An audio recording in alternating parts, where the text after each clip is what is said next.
Welcome to hell. Here's your accordion.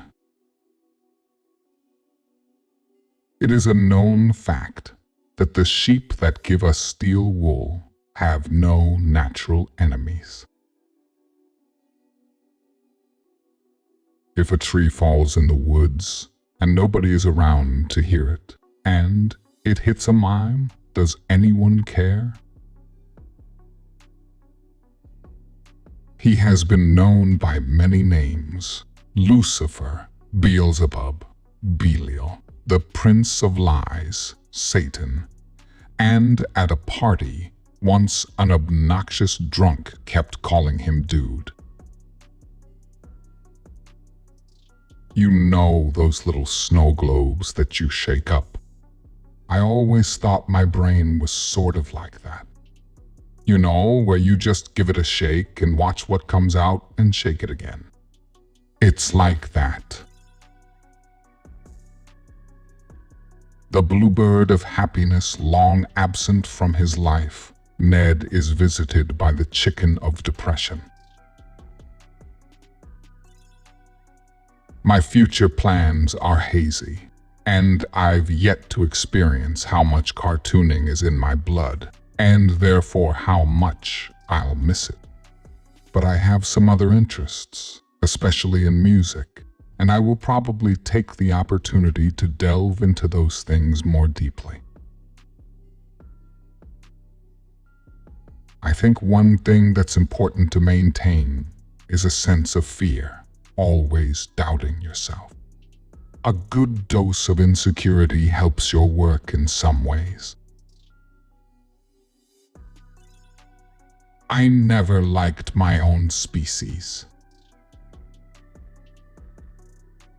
I think I'm maintaining the quality, but internally, I'm paying for it. You should always leave the party minutes before you actually do. I didn't want to go to school for more than 4 years, and I didn't know what you did with the bachelor's in biology. So I switched over and got my degree in communications. I regret it now.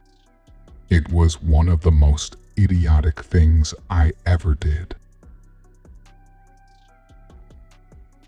On career day in high school, you don't walk around looking for the cartoon guy. Great moments in science. Einstein discovers that time is actually money. The message is not so much that the worms will inherit the earth, but that all things play a role in nature, even the lowly worm. I don't know where my ideas come from. I will admit, however, that one key ingredient is caffeine. I get a couple cups of coffee into me, and weird things just start to happen. Humans have changed ecosystems more rapidly and extensively than in any comparable period of time in human history, largely to meet rapidly growing demands for food, fresh water, timber, fiber, and fuel. This has resulted in a substantial and largely irreversible loss in the diversity of life on Earth. Cartooning was a good fit for me, and yet, now, years later, I almost never think about it. This was more than just a cow. This was an entire career I was looking at. What is that mountain goat doing way up here in the clouds? Wait a minute. This is grass. We've been eating grass. I don't believe in the concept of hell, but if I did, I would think of it as filled with people who were cruel to animals. Things can be low on the food chain, but that doesn't mean they're lowly. If I didn't understand a cartoon in a newspaper, I'd just turn the page. Theme park approach to nature. We judge plants and animals by whether they're entertaining to us. We gravitate toward animals and plants that are big, dramatic, beautiful, and at eye level. As a kid, I used to raise snakes. Obviously, my social life was a bit down at the time, but it took me a while to realize that with an interest like that, people are going to think there's something wrong with you.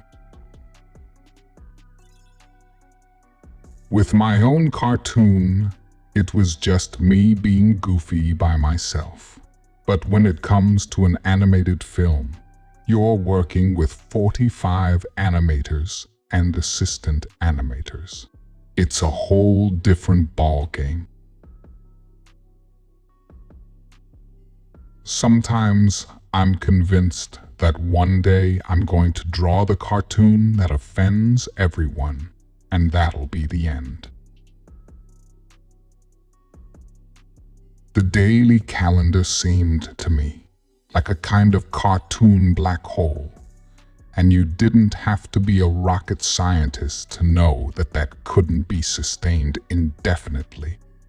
That's why I pulled the plug on that one after the 2 edition.